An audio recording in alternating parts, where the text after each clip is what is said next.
¿Veis? ¿Se escucha bien? Sí, doctor, se escucha bien. Perfecto, Listo. entonces, no sé si ya podemos empezar. Sí, doctor, ya podemos empezar. Muy bien. Muy buenas noches, alumnos. En esta ocasión vamos a desarrollar la actividad académica de shock de tipo obstructivo y de tipo cardiogénico, ¿no? Ya hemos desarrollado previamente el shock hipovolémico y el shock distributivo. Muy bien. Recordar rápidamente que tenemos 4 patrones de shock: hipovolémico, cardiogénico, obstructivo, distributivo. El hipovolémico y el distributivo ya lo hemos revisado. Y ahora vamos a quedarnos básicamente con el shock cardiogénico y obstructivo. Recordar que el shock cardiogénico básicamente es un cuadro de hipoperfusión tisular, o sea, el diagnóstico de shock, pero que la causa de esto, esta hipoperfusión tisular con disfunción orgánica posterior, si no se corrige esto, es producido por una disfunción cardiogénica aguda, es decir, por un mal funcionamiento de la actividad contráctil del corazón, de diferente tipo. Obviamente, la causa más frecuente en el mundo es el infarto de miocardio, pero también puede ser problemas valvulares, trastornos eléctricos, ¿no? Y también tenemos en el shock obstructivo, ¿no? Típicos problemas como, por ejemplo, una tromboembolia pulmonar masiva. No toda tromboembolia pulmonar va a ser un shock obstructivo. Para que sea de esta forma, lo hace masiva, es cuando es masiva. Y el neumotórax a tensión, ¿no? Y el taponamiento pericárdico, ¿no? O taponamiento cardíaco. No es lo mismo un neumotórax simple que un neumotórax a tensión. Un neumotórax simple no te va a producir un shock obstructivo. Un neumotórax a tensión sí. Una tromboembolia pulmonar no masiva no te puede producir un shock obstructivo. La tromboembolia pulmonar masiva sí lo hace. ¿Por qué? Porque por definición produce niveles de presión arterial sistólica por debajo de 90, la diastólica por debajo de 60 y sobre todo signos de hipoperfusión tisular. Y una cosa es derrame pericárdico, otra cosa es taponamiento pericárdico, ¿no? Muy bien. Recordar, ¿no? Entonces, vamos a empezar por el cardiogénico, ¿no? Luego continuaremos con el obstructivo. Entonces, el shock cardiogénico básicamente es un estado de hipoperfusión tisular secundario a una disfunción cardíaca aguda. Y esta disfunción tiene múltiples causas, ¿no? Causas más frecuentes de lejos, el infarto agudo de miocardio, ¿no? Por una falla en la bomba. Y esto usualmente se da, como les mencioné en las clases, cuando un paciente tiene un infarto de gran tamaño, solamente cuando ese infarto compromete las caras, digamos, anterior, la cara anterior, lateral, cuando es un infarto anterior extenso. En líneas generales, hay infartos que comprometen el ventrículo derecho y podrían dar también un shock cardiogénico.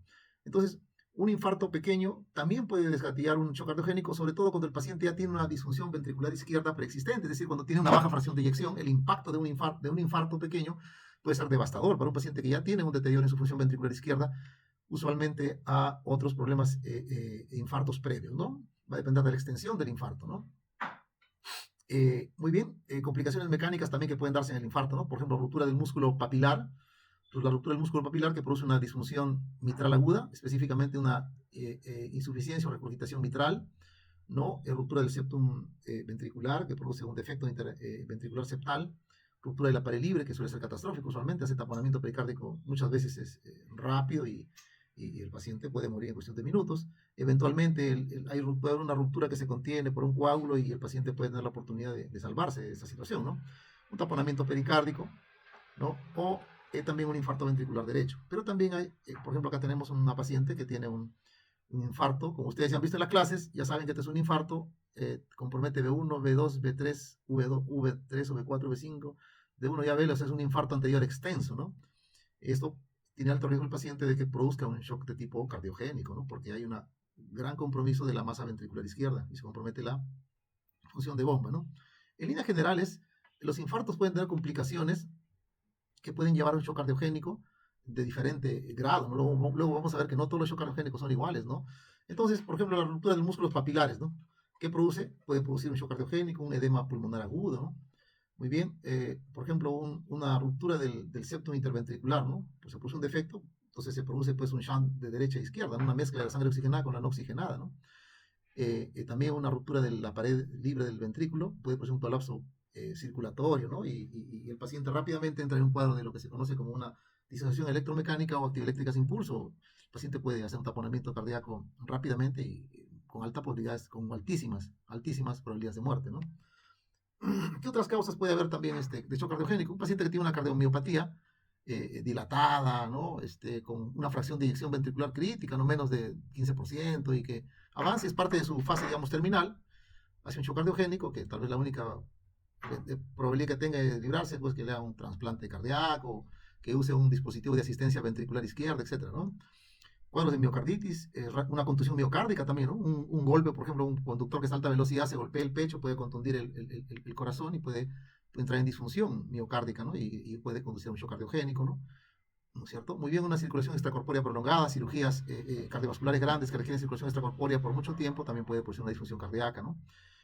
Cuando se obstruye el tracto de salida del ventrículo izquierdo, por ejemplo, una estenosis aórtica, cuando se dificulta el llenado del ventrículo izquierdo, es decir, el pasaje de la aurícula, de sangre de la aurícula al ventrículo, se llama estenosis mitral severa, ¿no? O la presencia de un mixoma auricular izquierdo, ¿no? Es decir, no, ocupa buena parte de la cavidad auricular izquierda y deja poco a que se llene un volumen pues, muy escaso, ¿no? Y por lo tanto poca sangre va a pasar al ventrículo izquierdo, que es el que produce el bombeo para la circulación sistémica, ¿no? Regurgitación mitral cuando hay una ruptura de las cuerdas tendinosas, ¿no? Muy bien, insuficiencia aórtica aguda, diferentes causas que pueden darnos este shock cardiogénico, ¿no? Como vemos, entonces, el infarto no es el único, pero es el más importante, ¿no?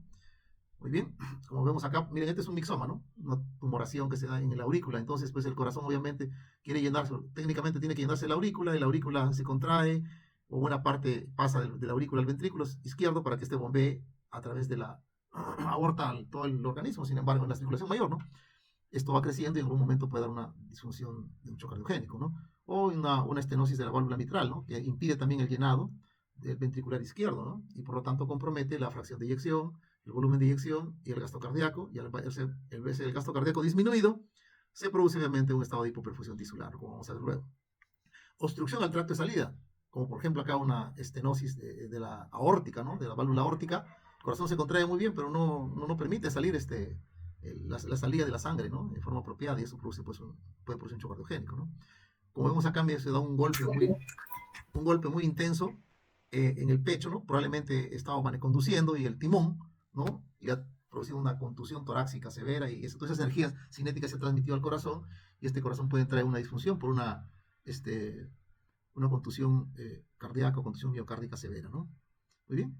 Situaciones también no tan infrecuentes como por ejemplo una taquicardia, ¿no? Sostenida, ¿no? De cualquier tipo, ya sea ventrículo, complejos anchos, usualmente las de tipo ventricular, mucho más si son polimórficas, rápidamente el paciente entra en deterioro hemodinámico y eso, el shock que produce es un shock de origen de problema cardíaco, entonces es un shock cardiogénico, ¿no es cierto? O también pueden ser frecuencias cardíacas muy bajas, ¿no? Entonces el paciente produce un bajo gasto y hace un shock de tipo originado por un shock cardiogénico, ¿no? Muy bien, entonces en líneas generales, si pudiéramos, la fisiopatología del shock cardiogénico es compleja, es variable en sus características específicas porque va a depender de cuál es la condición clínica, ya sea cardíaca o extracardíaca, que está produciendo el shock cardiogénico, ¿no? En líneas generales lo que hay es una disminución de la contractilidad miocárdica, ¿no? Resumiendo pues al máximo, ¿no? Y eso produce una disminución del stroke volume, o sea, del volumen de eyección ventricular, y eso da una caída en el cardiac output, que es el gasto cardíaco, ¿no? Al caer el gasto cardíaco, todo esto va a producir una hipoperfusión de los tejidos, de todo el organismo, ¿cierto? Riñón, pues el paciente con esta disfunción renal, pulmón, insuficiencia respiratoria, disfunción hepática, etcétera, ¿no es cierto? Muy bien, por ejemplo, acá vamos a hacer un recuento siendo específicos, ¿qué ocurre, por ejemplo, cuando en el shock cardiogénico más frecuente que se ve, ¿no es cierto? De lejos el más frecuente que ustedes van a ver, cuando un paciente haga un infarto de miocardio, ¿no? Entonces, ¿qué ocurre en un infarto de miocardio? Hay una obstrucción, una oclusión completa de una arteria epicárdica, ¿no es cierto?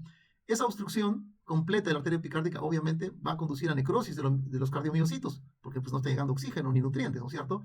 Y eso va a producir una disminución de la contractilidad del músculo cardíaco, básicamente si esto compromete fundamentalmente al ventrículo izquierdo, ¿no? O sea, una disfunción ventricular izquierda por disminución, por una abrupta cese del flujo, oxigenación, nutrientes, ¿no?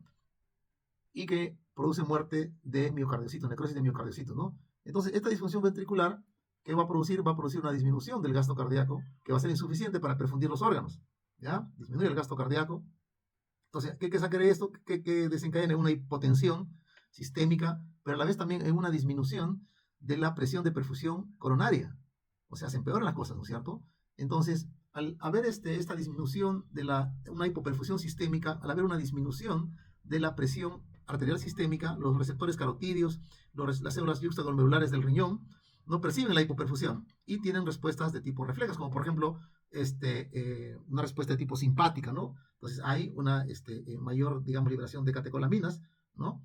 catecolaminas endógenas que inducen a vasoconstricción, ¿no? Se aumentan las catecolaminas circulantes, vaya vasoconstricción, y hay un aumento de la resistencia vascular sistémica, ¿no? Y esto también empeora ¿por qué? Porque es un corazón que está a la justa bombeando, y encima que le aumenta la resistencia vascular, o sea, le aumenta la poscarga, entonces el paciente ese corazón se va a tener más difícil, digamos, más trabajo para poder bombear la sangre que tiene que bombear, estando aún con un deterioro en su función ventricular, ¿no? Entonces, como ocurre este tipo de situación de la disminución de la perfusión sistémica, también se activan el eje de la cascada de la renina, angiotensina, aldosterona, ¿no? Se activa el eje renina, angiotensina, aldosterona, que como sabemos, la angiotensina es un potente vasoconstrictor, ¿no? Es un potente vasoconstrictor y a la vez también actúa a nivel renal, reteniendo más sal y agua. ¿Y eso qué produce? Produce que haya más, digamos, volumen, intenta aumentar el volumen circulante. Que de otro lado recordemos que si el corazón tiene disfunción ventricular, nos vamos al otro lado, hay disfunción ventricular, no logra eyectar completamente todo el volumen que le llega al corazón. Por lo tanto, aumenta las presiones a nivel, al final de la diástole, ¿no es cierto? O sea, cuando el corazón está en diástole reposando, tiene más sangre porque no puede eyectarla toda, entonces hay una disfunción diastólica, hay un aumento de la presión telediastólica, y eso se transmite en forma retrógrada del ventrículo izquierdo que está en disfunción a la aurícula izquierda, y eso va a los capilares, aumenta la presión capilar pulmonar, y esto causa aumento de la presión capilar pulmonar y va a causar trasudado de líquido a los alveolos y va a producir edema pulmonar, ¿no es cierto? O sea, el incremento de la presión auricular izquierda y la presión venosa va a desgatillar un edema agudo de pulmón, ¿no? O sea, una congestión pulmonar, donde el edema agudo de pulmón pues, es una forma extrema, y más extremo aún es que el paciente tenga el shock cardiogénico, ¿cierto? Entonces, los alvéolos se ven llenos de líquido, y los alvéolos no tienen por qué llenarse de líquido, porque si no va a entorpecer y va a deteriorar el intercambio gaseoso que se da a nivel de la interfaz alvéolo capilar, ¿no es cierto? Entonces el paciente, ¿qué hace? Hace más hipoxemia, y la hipoxemia lo que hace es empeorar la isquemia miocárdica, ¿no es cierto? Entonces se crea ese círculo vicioso, y encima que se ha activado el sistema renina, angiotensina, aldosterona, que retiene más líquido, el paciente tiende a ser más congestión pulmonar y tiende a ser más hipotensión sistémica, ¿no? Y eso se crea pues un círculo vicioso. Y luego de esto viene ya una serie, la misma muerte celular, la misma hipoxemia, desgatía una serie de liberación de sustancias inflamatorias, al igual como ocurre en la sepsis, o sea, factor de necrosis tumoral, interleuquina 6, una serie de citoquinas que también van a predisponer a que se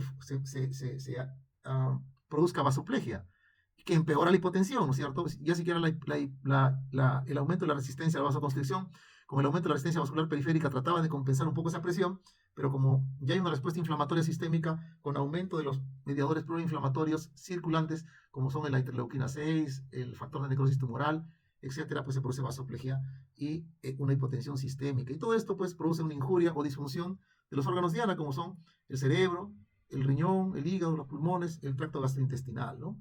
Eso ocurre Entonces, la presentación, digamos, el shock tiene, digamos, estadios, ¿no?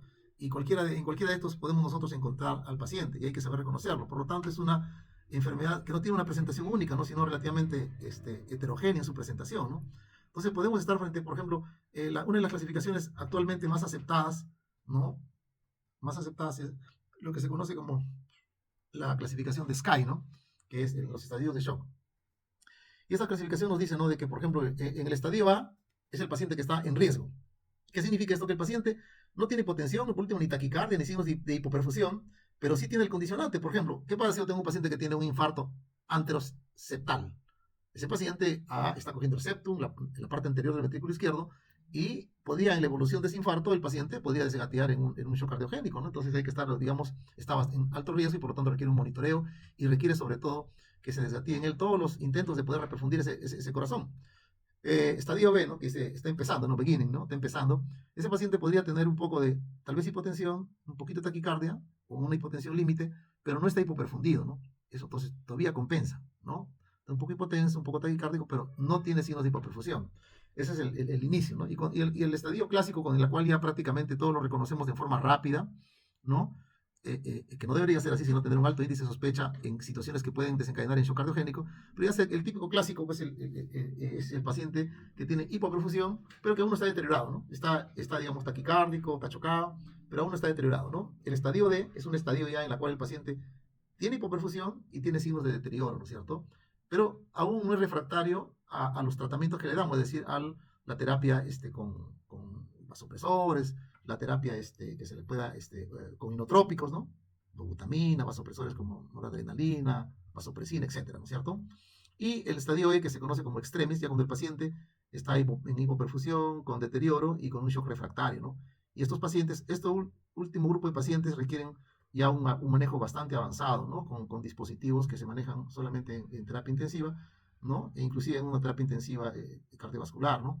Muy bien, y como podemos ver, según la presentación de los estadios que uno puede ver, la mortalidad va cambiando, ¿no? Va aumentando de forma, digamos, progresiva, ¿no? De tal manera que un paciente en extremis puede tener mortalidades por encima del 70, 80%, ¿no?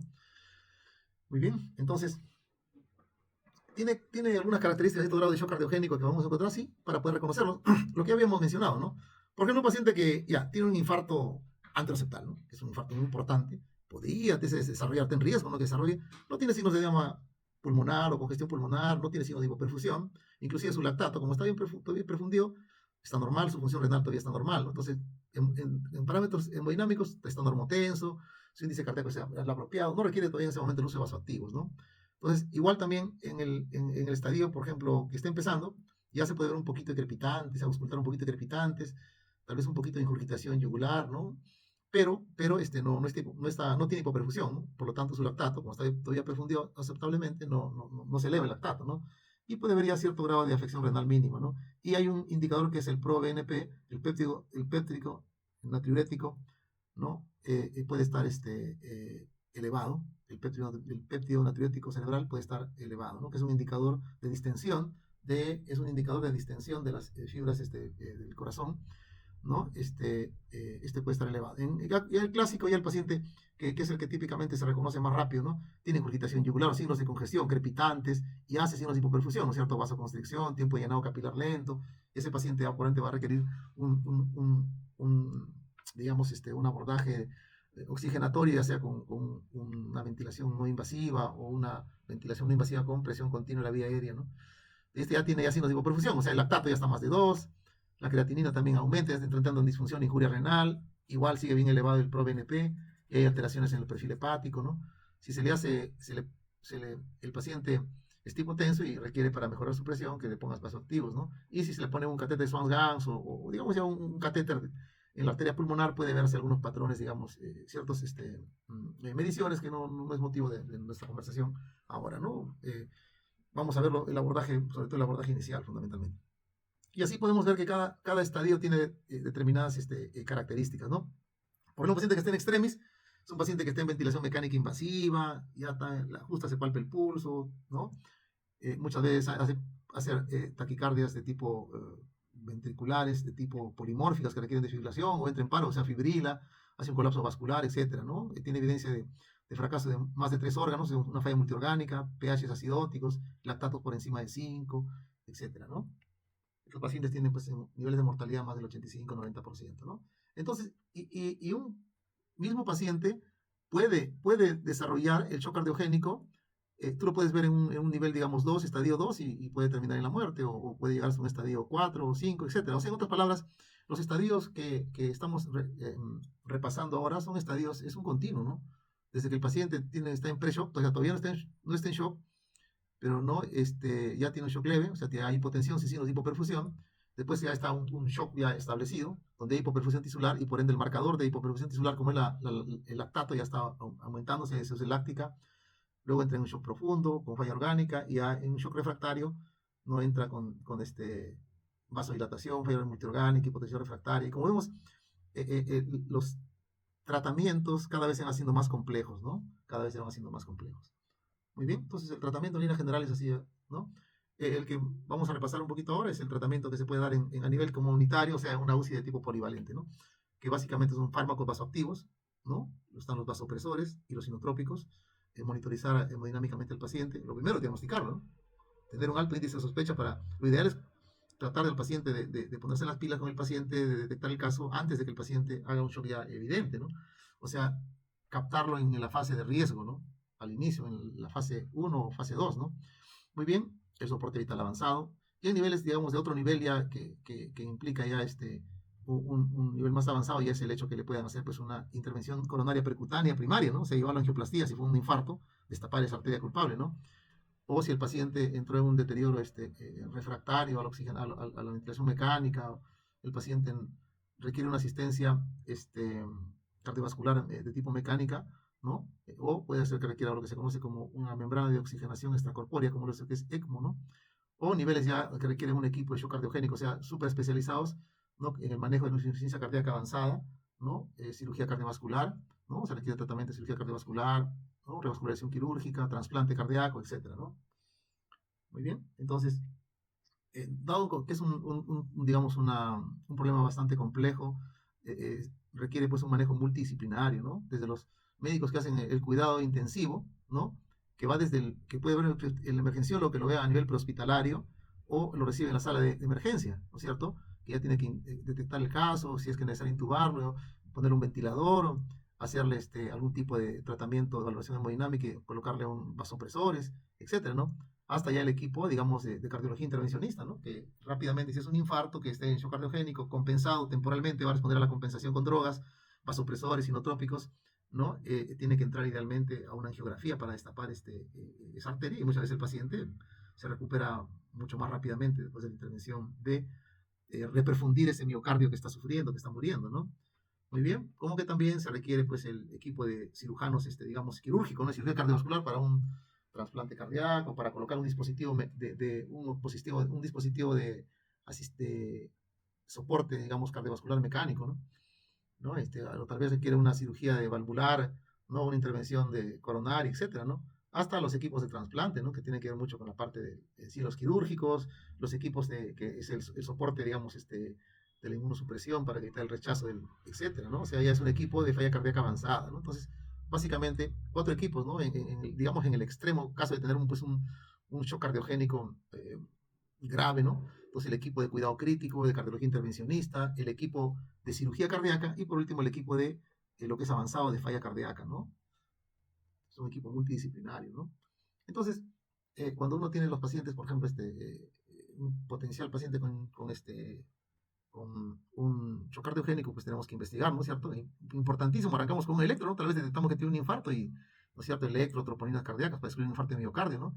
Si se puede hacer un ultrasonido en la cama del paciente, lo que se conoce como bedside focus, para descubrir un taponamiento, se puede hacer, ¿no? No necesita usar un radiólogo para poder ver con una ecovisión, ¿no? Que no es una ecocardiografía formal, como hace un radiólogo o un cardiólogo, ¿no? Entonces usted puede ver si es que hay signos de taponamiento pericárdico, ¿no? Hacer una ultrasonido pulmonar, una radiografía o una tomografía, etcétera. O por último, si pienso que el paciente está haciendo un shock de otra causa, como por ejemplo una tromboembolia pulmonar, podría considerar la posibilidad de tomarle una angiotomografía, ¿no? Si sospecha esa condición, o alistar al paciente para una cineangiografía, ¿no es cierto?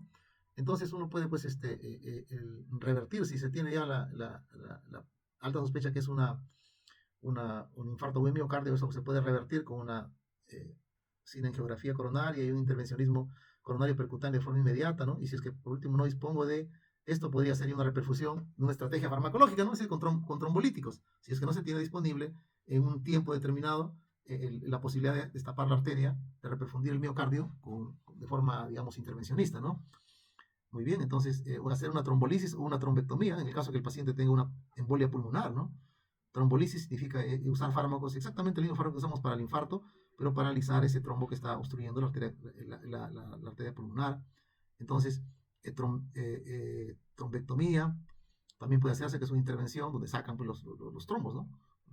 Entonces desatoran prácticamente ese vaso sanguíneo que está lleno de trombos, ¿no? Hacer una pericardiocentesis en caso que el paciente tenga un taponamiento pericárdico, ¿no? Si el paciente está con un shock cardiogénico secundario a un trastorno del ritmo, que puede ser o muy rápido como una taquiarritmia, que requiere cardioversión, ¿no? O muy lento como una bradiarritmia con compromiso hemodinámico, que es un shock cardiogénico, que requiere una colocación de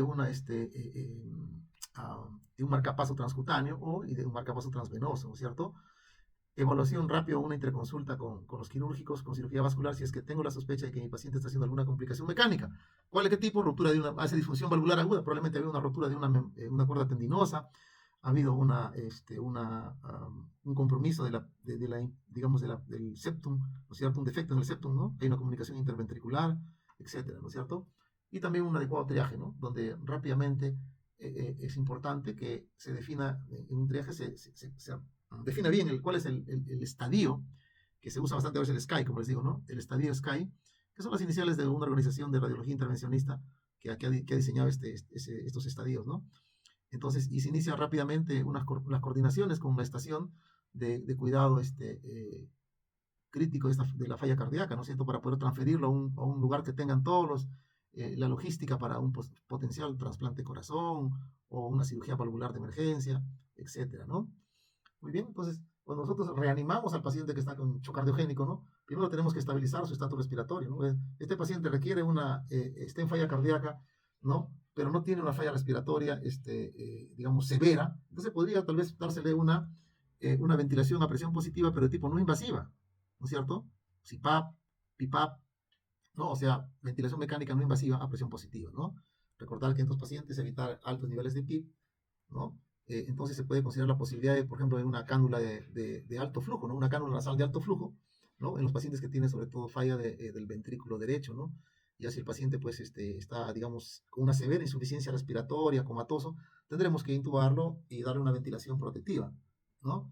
Evitar siempre los altos niveles de presión debido cuando hay falla ventricular derecha, ¿no es cierto? Entonces, para evitar el colapso hemodinámico del paciente, recordar ustedes que cuando vamos a intubar a un paciente, usar los típicos, que son excelentes medicamentos, pero si el paciente tiene buena hemodinamia, ¿no? Pero aquí, por ejemplo, usar propofol, ¿no? Fentanilo, propofol, midazolam, son medicamentos que producen mucho deterioro hemodinámico. Un paciente que ya está deteriorado hemodinámicamente, entonces considera la posibilidad de ketamina, etomidato para la intubación, ¿no? Acá no tenemos etomidato, pero sí tenemos ketamina, ¿no? Entonces, mejorar la presión arterial.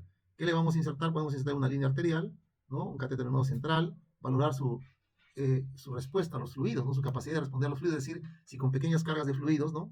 De 150, 200 ml/cc puede el paciente, digamos, mejorar, ¿no? Como ven ustedes acá, dicen bolos de fluidos de 3 a 4 mililitros. Saquen su cuenta, un paciente de 70 kilos, 70 por 3, 200, 70 por 4, 280, más o menos 200 por ahí, ¿no? En promedio se le va probando al paciente si va a ir mejorando, ¿no?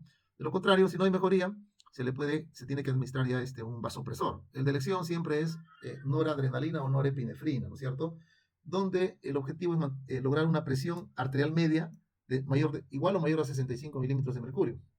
¿Por qué esta cifra? Porque esta cifra se ha visto que con esto se logra por lo menos el mínimo necesario para poder perfundir los órganos más importantes de nuestro cuerpo, ¿no? Muy bien. Restaurar la perfusión tisular. Y eso implica que que cuando el paciente ha mejorado su presión arterial y tiene por lo menos una PAM, ¿no? Por encima de 70, 75, tiene una sistólica por encima de 100, ya se le puede añadir dobutamina. Recordar, la norepinefrina es un vasopresor, es decir, que produce vasoconstricción, ¿no? Secundariamente también tiene un efecto de tipo inotrópico, pero muy secundariamente. En cambio, la dobutamina es un inotrópico. ¿Y qué es un inotrópico? Es un medicamento que actúa a nivel del músculo cardíaco directamente, ¿no? Para poder decir, aumenta el inotropismo, o sea, la capacidad de contracción de ese ventrículo izquierdo que está en disfunción, que está insuficiente, ¿no? Entonces se le agrega dobutamina, ¿no? Pero para eso tiene que tenerse, por lo menos dice, if systolic blood pressure more than 20, ¿no? O sea, more than 90. Entonces, tiene que tener la presión sistólica mayor de 90, ¿no? ¿Por qué? Porque la dobutamina, si bien es cierto, es un inotrópico, tiene también cierto efecto vasodilatador, entonces el paciente puede hipotensarse más, entonces tiene que tener como mínimo, uno dice 100, otro dice 90, ¿no? Por tanto, también que uno puede ir destetando, o sea, disminuyendo la dosis de norepinefrina si mi presión arterial media está mejorando, va aumentando, cuando yo le he administrado la dobutamina, ¿no? O sea, por acción de la dobutamina y la norepinefrina, y el paciente logra niveles de presión más alta, entonces voy tratando de destetar la norepinefrina, ¿no? Muy bien, entonces ahora, si es que, por ejemplo, mi paciente hace una hipotensión inducida por vasodilatación debido a la dobutamina, tal vez podría usar una dosis bajita de norepinefrina o dopamina, dice, ¿no? Muy bien, mantener al paciente bien monitorizado, ¿no? Con su vía central o monitorizar el lactato, la saturación venosa de oxígeno, su gasto urinario, ¿no? Cómo va produciendo su diuresis, su llenado capilar distal, que tan importante hemos visto que es, ¿no es cierto? Y por último, hay que trabajar también para poder mitigar los efectos que se producen en los órganos que entran en disfunción, ¿no es cierto? Por ejemplo, si el paciente está con edema huevo pulmón, tal vez por dar un poquito de diuréticos tipo furosemida, ¿no es cierto? Y los pacientes que tienen una dilatación ventricular derecha con congestión, ¿no? Si es que vemos que por ahí la sospecha que el paciente tiene asociada una infección, empezar una terapia antibiótica, ¿no? Recordar, por ejemplo, una miocarditis, una infección a nivel valvular, etcétera, puede producir ¿no? Una infección puede desgatillar un shock de tipo mixto, ¿no? Es decir, tanto séptico como cardiogénico, ¿no es cierto? O sea, no son excluyentes los shocks. Si el paciente tiene una hemoglobina menos de 8, ¿no? Se sugiere que se le dé transfusión y idealmente mantener los pacientes por encima de 9, o en caso de shock cardiogénico, por infarto, idealmente por encima de 10, ¿no? Y mantener a los pacientes también normotérmicos, ¿no? Muy bien, entonces continuamos, ¿no? Estos son los diferentes vasopresores que se utilizan, ¿no es cierto? Quiero que recuerden siempre dos medicamentos: norepinefrina, dobutamina. La norepinefrina es el vasopresor más importante que tenemos. Tienen su efecto alfa, o sea, a nivel vaso sanguíneo, es mayor que beta, ¿no es cierto? Entonces, esto se dice first line vasopressor, es el vasopresor de primera línea en la mayor parte de formas de shock cardiogénico, incluido el shock mixto, dice, ¿no? ¿Qué toxicidad puede producir? Bueno, pues taquicardia digital, taquicardia, isquemia digital, incremento de la poscarga del ventrículo izquierdo, ¿no? Y el otro medicamento que es un inotrópico, o sea, que no actúa a nivel vascular, fundamentalmente actúa a nivel del músculo cardíaco, es la dobutamina, ¿no es cierto? Que aumenta la frecuencia cardíaca, aumenta el inotropismo, ¿no? Y disminuye también un poco la resistencia vascular sistémica por su efecto vasodilatador, ¿no?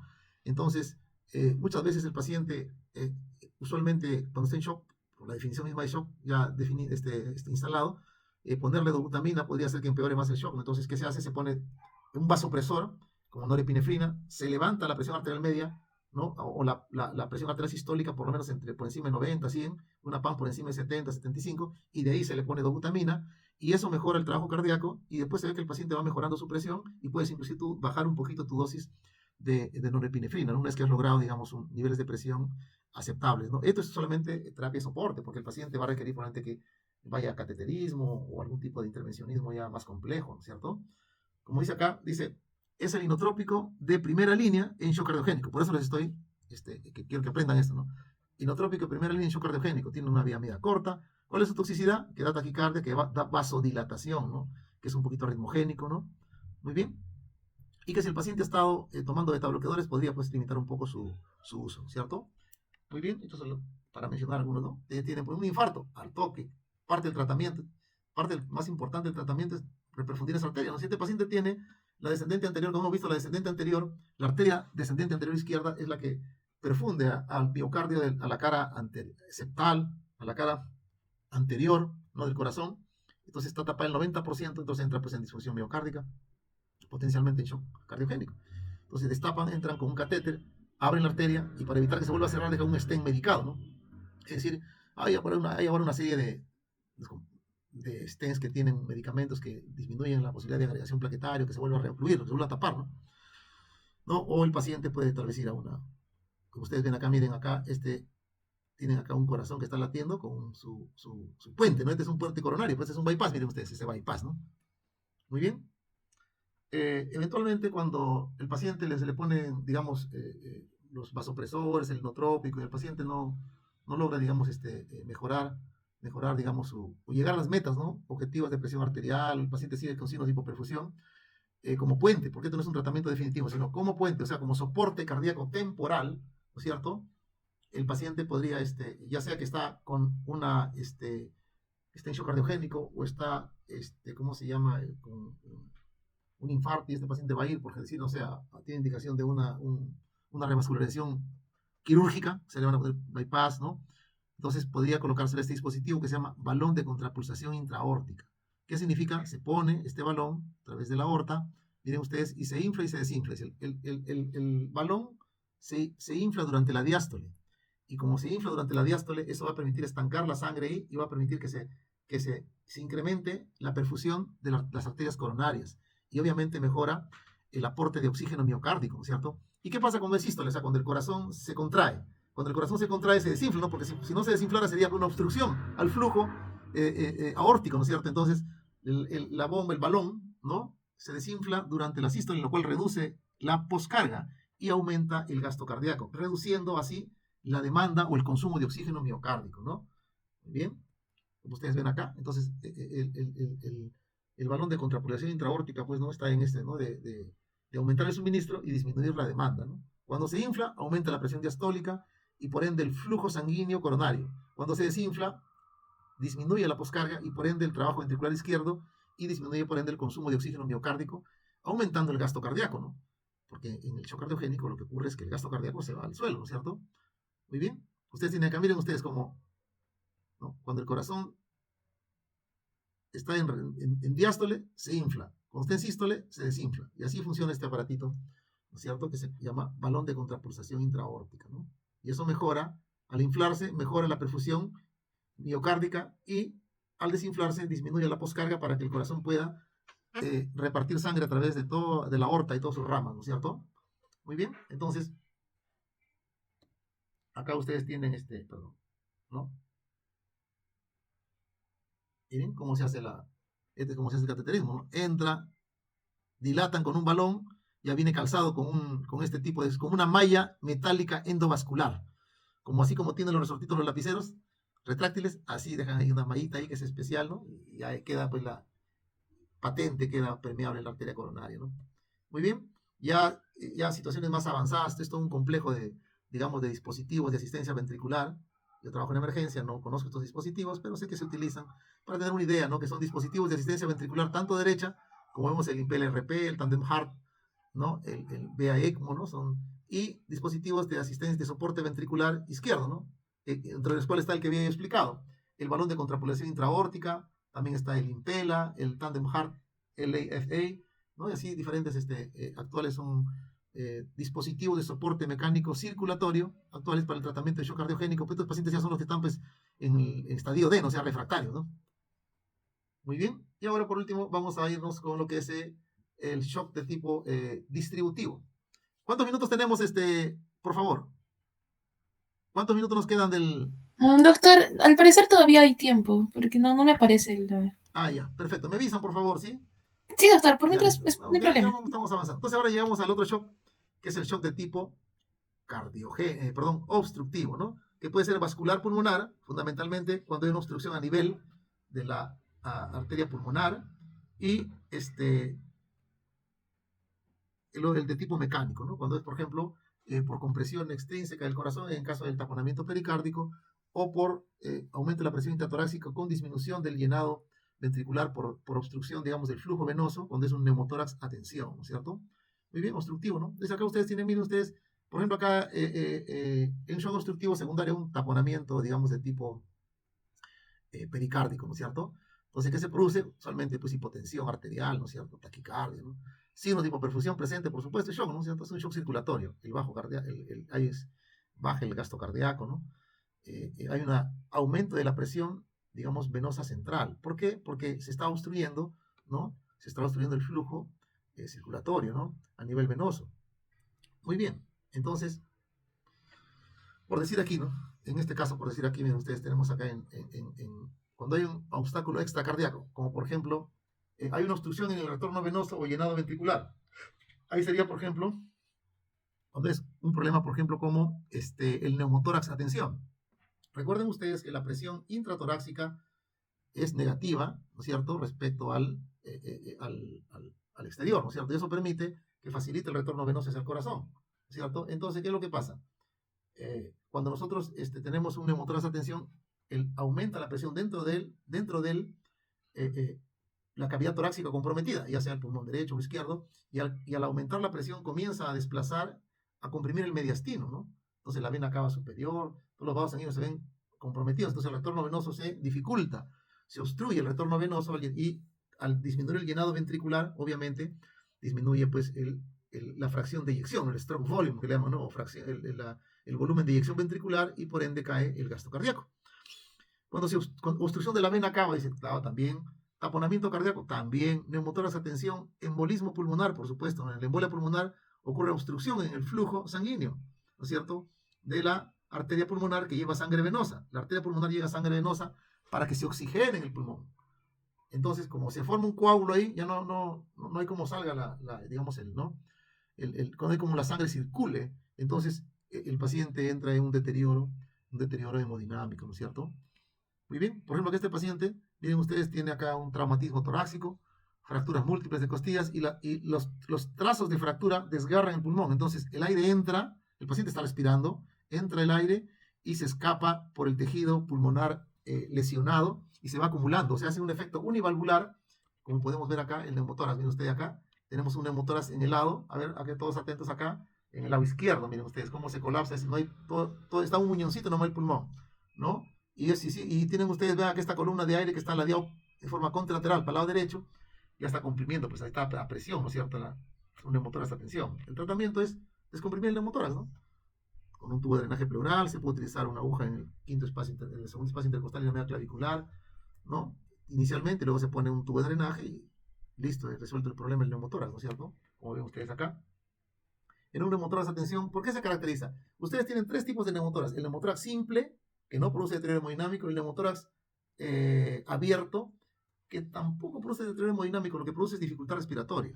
Y el neumotórax a tensión. Ese es el neumotórax a tensión, dado que aumenta la presión intratorácica y comienza a comprimir el mediastino, disminuye el retorno venoso y cae el llenado ventricular izquierdo y por lo tanto cae también el volumen de eyección ventricular y luego el gasto cardíaco y el paciente entra en shock.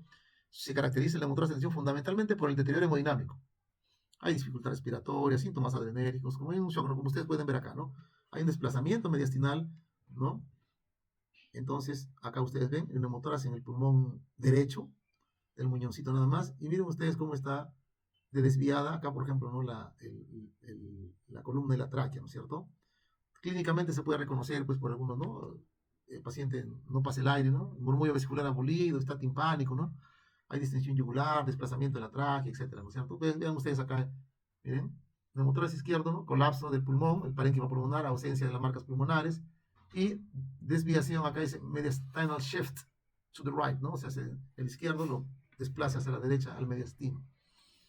Diagnóstico, actualmente con el uso de la ecografía POCUS, Point of Care Ultrasound, o sea, uso del ultrasonido para cuidar al paciente en el punto de atención, que se significa POCUS, puede uno diagnosticar a través de la identificación de lo que se llama el punto M, ¿no? Puede identificar que hay un neumotórax, ¿no es cierto? Como vean ustedes, ¿no? Acá ustedes tienen el desplazamiento pleural normal y acá donde está la flechita, este es el punto M, ¿no? No se desplaza, ya se queda un stop. ¿Por qué? Porque ahí tiene acumulado aire, ¿no? Y clínicamente hace la iteración clínica de la condición que esté el paciente y puedes detectar rápidamente un neumotórax, ¿no? En el paciente, puedes detectar un neumotórax en el paciente sin necesidad de una radiografía, ¿no es cierto? Muy bien, entonces el tratamiento de emergencia de neumotórax, pues se puede colocar el tubo de drenaje, no pleural, o también hacer una punción con una aguja gruesa, ¿no? ¿Ven ustedes acá? ¿No? Tratamiento de emergencia de neumotórax. Segundo espacio intercostal y la media clavicular, ¿no? En la parte superior de la clavícula, ¿no? Como ven que está entrando acá, pueden entrar con catéter 16, ¿no? 14, ¿cierto? Siempre en la parte superior para evitar, recordar que siempre que el VAN, o sea, la vena, arteria y nervio, el paquete vascular nervioso discurre en la parte inferior del cuerpo de las costillas, ¿no es cierto? También se puede hacerlo acá en este triángulo de seguridad, ¿no? Que está formado por el pectoral mayor, los anchos, y usted pone también ahí su tubo de drenaje, ¿no es cierto? Muy bien. Perfecto, ¿no es cierto? Acá estamos las clínicas del neumotórax, atención, ¿no? Muy bien. Acá esta paciente tiene, mire, tiene hipotensión, sudoración, palidez, signos de reacción simpática, ¿no? Evidente, ¿no? Está chocada también, taquicárdica, tiene un índice de shock elevadísimo, ¿no? Su saturación está crítica, recuerden, menos de 90 ya es crítico, menos de 90 significa menos de presión arterial de oxígeno, menos de 60, está taquipneica, y uno le toma una placa y la placa está de apariencia normal, ¿no? Está normal. Le toma un electro y, bueno, no ve nada, ¿no? Después ya bueno, aprenderá usted que eso se ve un 20%, no es mucho, ¿no? O sea, lo que se conoce como el patrón de Magin-White, que es un patrón en el cual se ve S en 1, T invertida en 3 y Q en 3. Entonces, S se ve así. S en derivada 1 ven una S pronunciadita, en 3 ven una T invertida y también ven Q, ¿no es cierto? Entonces, S en 1, Q3, T3, así se llama el patrón de Magin-White, que no es otra cosa más que un patrón de sobrecarga ventricular derecha, ¿no? Y ustedes toman una angiotomografía pulmonar y ustedes pueden ver ese defecto de llenado. Esto blanco que se ve es el tronco de la pulmonar, que debe verse todito ahí que llene el contraste, ¿no? Pero esos lengüetitas que ven oscuras, eso es pues el defecto de llenado, ese es el bendito coágulo que está, ¿no es cierto? Ahí. Entonces, para que ustedes tengan un shock obstructivo secundario a una tromboembolia pulmonar, esta debe ser masiva, ¿no? O sea, una tromboembolia pulmonar masiva produce shock obstructivo, ¿no? Tiene que ser masiva. En cambio, por ejemplo, si el paciente tiene tisnia, tos, dolor torácico y tiene una tromboembolia segmentaria, es chiquita en un segmento, va a producir todo el malestar general, ¿no? Pero no va a producir. En cambio, cuando obstruye acá a nivel del tronco, el trombo, ¿no? Produce disnea, dolor torácico, todos los síntomas, más shock, o sea, más hipotensión con signos de hipoperfusión tisular, ¿no? ¿Cierto? Entonces hemos visto terapia que se le puede dar, no, este es otro, por ejemplo, otro caso de shock, miren, un cuchillazo acá y hace un trauma penetrante de tórax y le está lesionando alguna arteria del corazón, el saco pericárdico y produce un taponamiento pericárdico, ¿no? Recuerden ustedes que el taponamiento pericárdico puede ser de médico significa por un problema inflamatorio, por ejemplo, pacientes que tienen tuberculosis y tienen un derrame de tipo canceroso también, por metástasis, por tuberculosis, por alguna enfermedad autoinmune, etcétera, ¿no? Que eso, como es lento, y el paciente distiende el pericardio y puede sacarse hasta un litro, litro y medio, sí, puede sacarse, llenar ahí un corazón en garrafa, ¿no? Eso cuando es algo inflamatorio que se va pues, a lo largo de meses, ¿no? En cambio, cuando es un trauma, pues en este caso, ¿no? Se llena rapidito, con 150, 200 mililitros, y el paciente puede hacer un taponamiento pericárdico y se muere. Así de sencillo. ¿Ya? Miren, quiero que vean esto, por favor. ¿No? Entonces, taponamiento pericárdico, ¿no? La ingurgitación yugular, paciente chocado, ¿no? Entonces, en el derrame pericárdico, pues obviamente aumenta la presión en la cavidad pericárdica, pues, ¿no? Y restringe el llenado de las cavidades derechas, ¿no? Al restringir el llenado de la cavidad derecha, baja el gasto, hay hipotensión, se activa el sistema de renina-angiotensina, aldosterona, ¿no? Entonces, aumenta la presión en las cámaras cardíacas. Miren ustedes acá, shock, ¿no? Con ingurgitación yugular, ¿no? Cuando es un shock hipovolémico, al contrario, tan depletada, no, ni se le notan las venas, ¿no? En cambio acá no, pues es por obstrucción. ¿No es cierto? La famosa triada de Beck, ¿no? ¿Cuáles son las triadas de Beck? Hipotensión, ruidos cardíacos ausentes, ¿no? O muy disminuidos, distensión de las venas del cuello, ¿no? Esto solo se presenta, pues, en un promedio 20, 30% nomás, ¿no? Entonces acá también se puede detectar rápidamente el taponamiento pericárdico por colapso de los ventrículos, del ventrículo derecho, ¿no? Por la cantidad excesiva de fusión o derrame pericárdico, también con el POCUS, ¿no? Con el Point of Care Ultrasound, ¿no? Bedside POCUS, ¿no? Ultrasonido en la cama del paciente, ¿no es cierto? Ustedes tienen acá el taponamiento pericárdico, miren cómo se ve, ¿no? Las características. Esto se llama el corazón batiente, ¿no? Swinging heart. Produce un right ventricle collapse, o sea, se colapsa el ventrículo derecho. Produce también obviamente, si es que no deja llenar bien, se produce un underfilled left ventricle, o sea, un llenado ventricular deficiente, se ve la difusión pleural, hay colapso de las aurículas, tanto la derecha como la izquierda, ¿no? Y ahí esto quiero que vean ustedes esta tira de monitor. A ver, miren aquí esta tira de monitor y ven una cosa muy simpática, que ven en una misma tira los QRS de diferentes tamaños.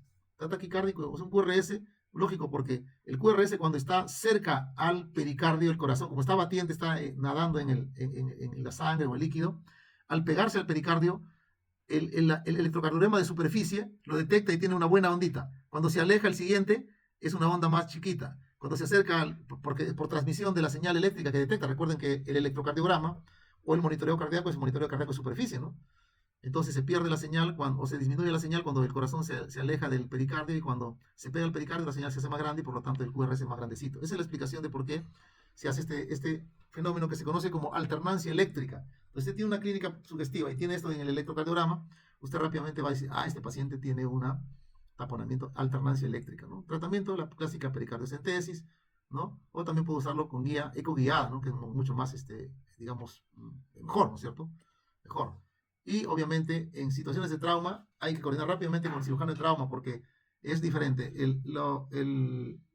La pericardiocentesis es efectiva en los casos de taponamiento pericárdico médico, pero taponamiento pericárdico traumático, la pericardiocentesis realmente no ayuda escasamente, ¿no? O sea, el paciente tiene que hacer una toracotomía de emergencia y eventualmente una toracotomía resucitativa, o sea, en la misma sala de shock trauma, el equipo de trauma, con gente entrenada, cirujano de trauma, o un médico de emergencia que tenga ese entrenamiento, pues puede abrir el tórax y liberar el pericardio para poder al paciente aperturar el pericardio y liberarle la presión, ¿no? Muy bien, entonces acá tiene la clínica, la sintomatología de taponamiento pericárdico, acá tenemos neumotórax, ya hemos visto esto, también hemos visto esto, ¿no? Y ven ustedes acá cómo pues, se producen estos coágulos, cómo el sistema en la tromboembolia masiva se produce, ¿no? Prácticamente obstruye la circulación, el bombeo del ventrículo derecho a través de la arteria pulmonar que lleva sangre venosa para que se vaya a oxigenar al pulmón, ¿no es cierto? Lo obstruye en buena parte. Eso es una tromboembolia pulmonar masiva que produce un deterioro hemodinámico y eso requiere un tratamiento con trombolisis o sencillamente un desaturar esa arteria pulmonar a través de un catéter, ¿no? Miren ustedes, este es un post-mortem, ¿no? Cómo está, miren ustedes cómo los coágulos están ahí, vean ustedes, ¿no? Vean. ¿No? Acá tenemos, por ejemplo, este fue un paciente que vi que de hace poco. Este pacientito, a ver, miren. Muy bien. Vamos a trombolizar una tromboembolia pulmonar con compromiso hemodinámico. Ahí estamos en un paciente que le diagnostiqué una tromboembolia pulmonar en 3 minutos. No porque sea un genio, sino porque él me dijo, señor, ¿sufre alguna enfermedad? No, no sufre nada. ¿Toma alguna medicina? Sí, warfarina, pero ya lo dejé porque mucho me da moretones. ¿Así? ¿Y por qué tuvo que? ¿En qué pierna dio? No, me dio la pierna, me había dado el año pasado en el pulmón. 35 años el señor.